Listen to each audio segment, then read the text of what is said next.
حدیث ہے دونوں فریقوں کے نزدیک، انت منی بمنزلت ہارون من موسیٰ. دیکھیں آپ کو وہی مرتبہ حاصل ہے میری امت میں مجھ سے جو ہارون علیہ السلام کو موسیٰ سے حاصل تھا. بنی اسرائیل میں کوئی ایسا شخص نہیں تھا، صحابہ میں، بنی اسرائیل کے صحابہ میں، کہ وہ ہارون علیہ السلام سے افضل ہو. ٹھیک ہے نا میری بہن؟ جی نہیں، اس بات کو تو بے شک ہم لوگ بھی مانتے ہیں. نہیں، کوئی یہ مولا ہو ہی نہیں سکتا، ان کی فضیلت تو ہارون سے کوئی افضل ہو ہی نہیں سکتا. تو اسی طرح اس امت میں یہ ناممکن ہے کہ کوئی صحابی جو ہے اس امت کا جو ہارون ہے اس سے افضل ہو، یہ ہو ہی نہیں سکتا. تو پھر یہ سب اس سے پتہ چلتا ہے کہ یہ سب احادیث جھوٹی ہیں، ان احادیث کا انکار کرنا ضروری ہے. ہاں یہ جو ہے کہ مولا علی نے جیسے کہ مطلب اسٹارٹنگ میں حسن الحیاری نے ابو بکر رضی اللہ تعالیٰ عنہ کی فضیلت ماننے سے انکار کر دیا،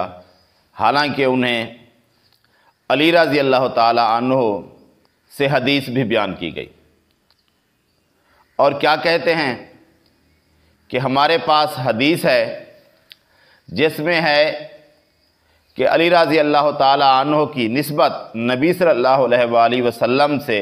اس طرح ہے جس طرح کہ موسیٰ علیہ السلام کی نسبت ہارون علیہ السلام سے ہے.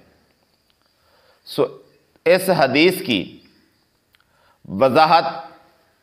میں ایسے کروں گا کہ آپ کو سمجھ آ جائے گی کہ اس کا صحیح مطلب کیا ہے اور اس کی حیثیت کیا ہے. تو اس بات کو سمجھنے کے لیے غور سے بات کو سننا پڑے گا. اگر کوئی شیعہ ہے تو وہ بھی سمجھنے کی خود سے جلدی نہ کرے، اگر اہل سنت ہے تو وہ بھی ناراض نہ ہو کہ میں نے یہ کیوں کہا ہے کہ یہ حدیث ضعیف ہے، کیونکہ جب تک میں اپنی بات واضح نہ کروں، آپ کو سمجھا نہ دوں،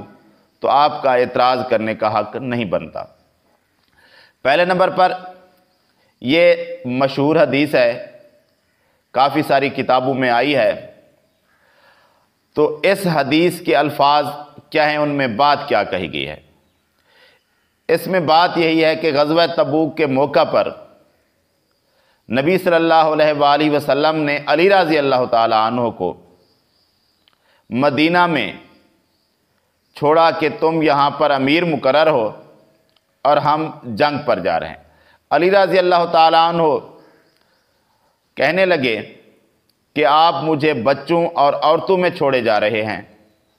تو نبی صلی اللہ علیہ وآلہ وسلم نے فرمایا کہ نہیں، بلکہ میری اور تمہاری نسبت اس طرح ہے جس طرح موسیٰ علیہ السلام سے ہارون علیہ السلام کی نسبت تھی، لیکن میرے بعد کوئی نبی نہیں ہے. تو کیا اس حدیث سے علی رضی اللہ تعالیٰ عنہ کی امامت یا باقی صحابہ سب پر فضیلت ثابت ہوتی ہے؟ تو اس حدیث کو بنیاد بنا کر معصوم ثابت کرنا اور سب سے افضل ثابت کرنا، یہ کہاں نظر آتا ہے؟ کہتا ہے کہ جس طرح ہارون علیہ السلام کو باقی بنی اسرائیل پر فضیلت تھی، اسی طرح علی رضی اللہ تعالیٰ عنہ کو باقی مسلمانوں پر فضیلت ہے.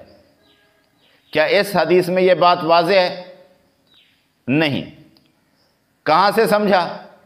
کہ ہارون علیہ السلام کیونکہ سب سے افضل تھے باقی لوگوں سے، اس طرح علی رضی اللہ تعالیٰ عنہ باقی لوگوں سے افضل ہیں.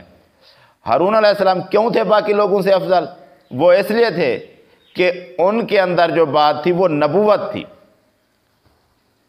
اور علی رضی اللہ تعالیٰ عنہ کے اندر وہ بات نہیں ہے. نسبت کی جو پہلی بات تھی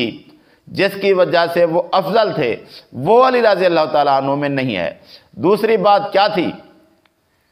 کہ وہ موسیٰ علیہ السلام کے بھائی تھے، اور علی رضی اللہ تعالیٰ عنہ کے بارے میں نبی صلی اللہ علیہ وآلہ وسلم نے کہا ہے کہ یہ میرا بھائی ہے مواخات مدینہ کے وقت، اور ویسے بھی چچا زاد بھائی تھے.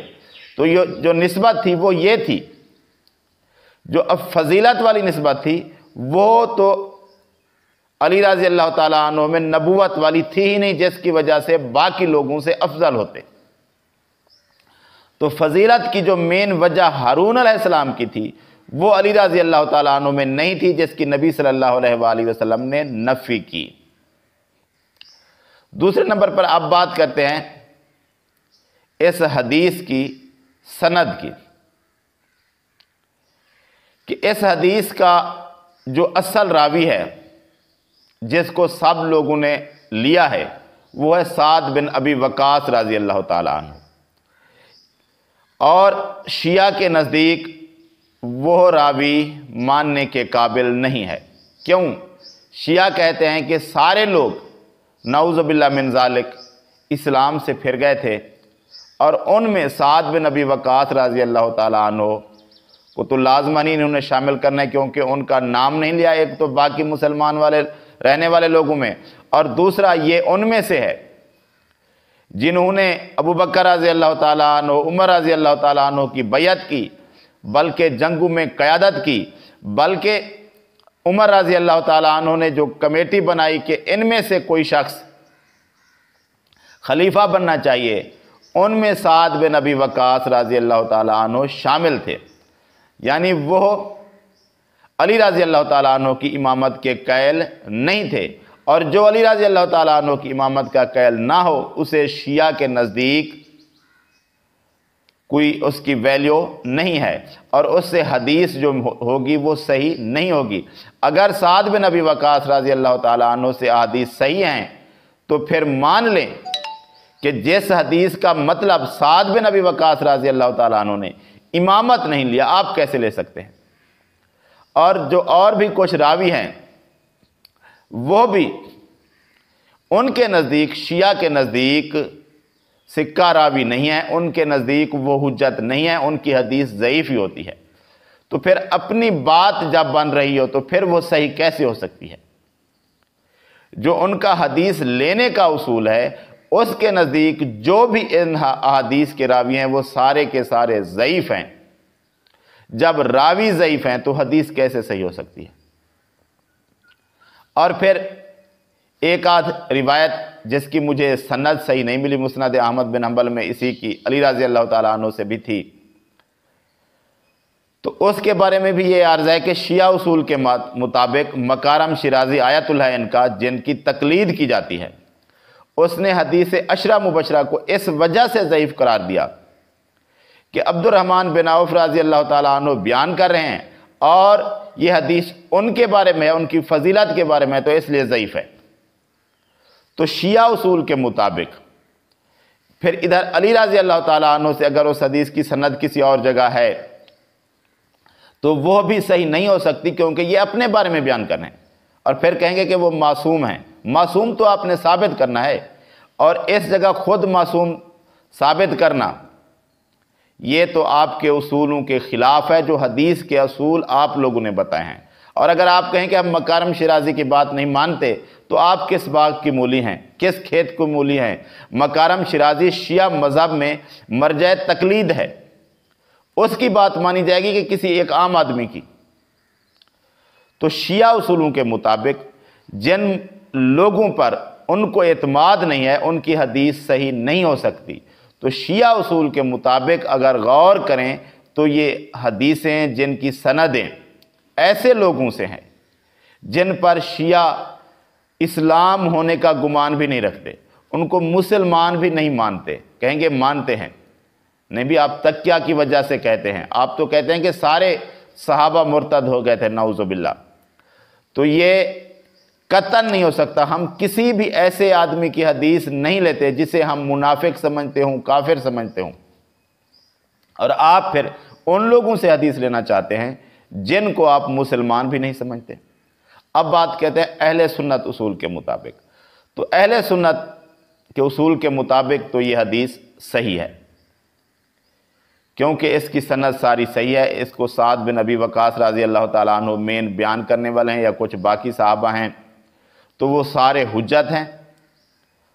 عادل ہیں۔ حجت اس طرح نہیں جس طرح کہ نبی حجت ہوتا ہے، حدیث ماننے کے لحاظ سے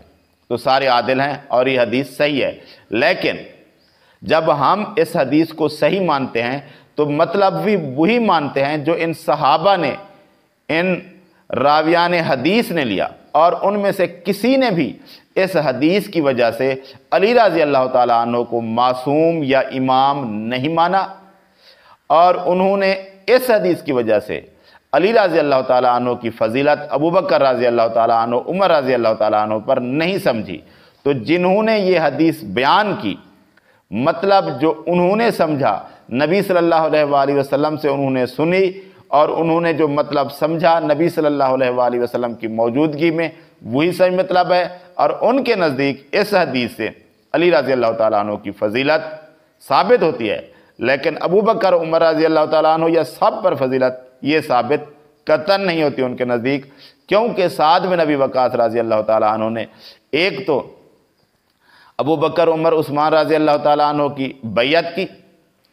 دوسرے نمبر پر انہوں نے اس کمیٹی میں حصہ لیا جو خلافت کے لیے بنائی گئی تھی عمر رضی اللہ تعالیٰ عنہ کی طرف سے کہ ان میں سے کوئی خلیفہ ہو۔ تیسرے، اگر وہ علی رضی اللہ تعالیٰ عنہ کو معصوم اور جو امامت شیعہ کہتے ہیں وہ سمجھتے اس حدیث کی وجہ سے، تو وہ علی رضی اللہ تعالیٰ عنہ نے اپنے دور میں فاطمہ رضی اللہ تعالیٰ عنہ یا امیر معاویہ رضی اللہ تعالیٰ عنہ کے خلاف جنگیں لڑیں، ان میں شامل ہوتے، اور سعد بن ابی وقاص رضی اللہ تعالیٰ عنہ ان جنگوں میں شامل نہیں ہوئے۔ تو اس سے یہ ثابت ہوا کہ ان کے نزدیک اس حدیث سے یہ ثابت نہیں ہوتا تھا کہ علی رضی اللہ تعالیٰ عنہ ابو بکر رضی اللہ تعالیٰ عنہ، عمر رضی اللہ تعالیٰ عنہ، عثمان رضی اللہ تعالیٰ عنہ سے افضل ہیں یا معصوم ہیں اور اللہ تعالیٰ کی طرف سے منصوص امام ہیں۔ اگر وہ یہ مانتے تو وہ نہ پہلے کسی اور صحابی کی بیعت کرتے، نہ وہ اس دور میں جس میں علی رضی اللہ تعالیٰ عنہ خلیفہ تھے ان کے ساتھ نکلنے سے پیچھے رہتے۔ جب وہ پیچھے رہ گئے تو اس سے صاف پتہ چلتا ہے کہ ان کے نزدیک اس حدیث کی یہ ویلیو نہیں تھی، یہ بات نہیں تھی کہ اس کی وجہ سے علی رضی اللہ تعالیٰ عنہ کی خلافت پر نص ہے یا وہ معصوم ہیں۔ تو اگر آپ نے اس حدیث کو ان صحابہ کی وجہ سے ماننا ہے تو ان کی وجہ سے یہ بات قطعاً ثابت نہیں ہوتی کہ یہ معصوم یا امامت پر دلالت کرتی ہے۔ اگر آپ ان صحابہ کو نہیں مانتے، وہ ان کو سکہ ہی نہیں مانتے، تو پھر یہ حدیث ضعیف ہے، ماننے کے قابل نہیں ہے، اور اس حدیث کا جو مطلب آپ نے اخذ کیا ہے وہ قطعاً صحیح نہیں ہے۔ اس سے صرف علی رضی اللہ تعالیٰ عنہ کی فضیلت ثابت ہوتی ہے، لیکن سب صحابہ پر، ابو بکر، عمر، عثمان رضی اللہ تعالیٰ عنہ پر بھی بڑھ کر ان کی صحابت ان کی فضیلت ہو، یہ قطعاً ثابت نہیں ہوتی۔